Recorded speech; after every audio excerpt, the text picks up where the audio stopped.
Clowns! Are you sure you saw the same clowns from Legend? Maybe some pranksters were making another one of their commercials? Samantha asked incredulously, showing reluctance to get out of the car. I definitely saw those clowns. The pranksters wouldn't be there. It's not a good place, James insisted. Like all abandoned places.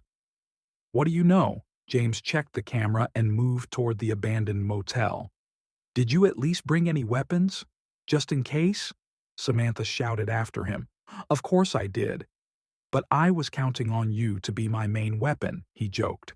Of course, he hadn't brought any. Asshole. Samantha had no intention of going to that motel. She didn't believe in urban legends. She thought they were just scary stories for kids, especially about abandoned places.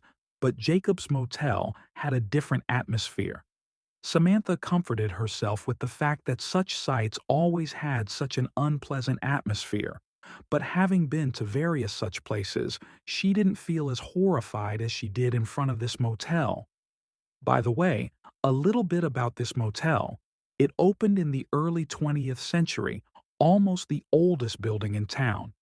Even then, it was not known for its good reputation. The motel became a refuge for various marginalized personalities. According to rumors, even Charles Manson himself slept there. But it's not true. In the 70s, the motel closed for unknown reasons, becoming the source of many different urban legends. Ghosts, various creatures, maniacs, and all sorts of other evil. Who hasn't been there? The only, most popular, urban legend remains the clowns.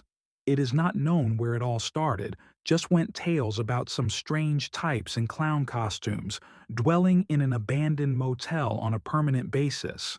Someone there saw them in the middle of the night, as they usually do, and it started. It wasn't until word got out about the clowns in the motel that people started finding dead bodies there as well. Homeless, random people, and the curious. Some even had cameras with footage. Some of it had made its way onto the net, causing a lot of never-ending controversy. Was it real or staged? Samantha knew about it, but tried not to think about such things. Of course, she was worried about James, but the motel scared her more. It was like the building itself was alive, without any monsters or creepy clowns. Shit. The girl gave up. Her feelings took over, and she got out of the car. She had to find James before he got into trouble. Meanwhile, James wandered around the first floor of the motel, looking in the rooms that were open. Of course, there wasn't much to see. All the rooms were empty, dirty, and dusty. Some had the belongings of the last guests. James even found a room with a pair of vibrators under the bed, the most interesting find. Nothing else, just the usual stuff. The second floor was pretty much the same, but the doors of a few rooms at the end of the hallway were open. James slowed his step, pointing the camera in the direction of the open rooms. It was a good thing the camera had a night mode. It was too dark. James kept bemoaning the fact that he'd forgotten the most important thing, a flashlight.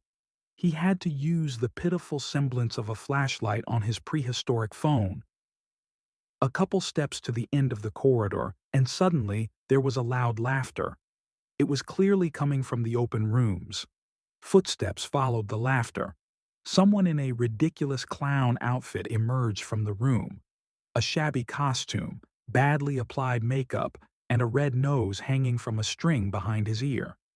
The man himself seemed strangely sad.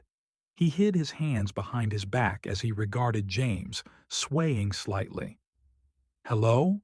James said quietly, afraid to approach the clown. The clown didn't react, continuing to stand in one place.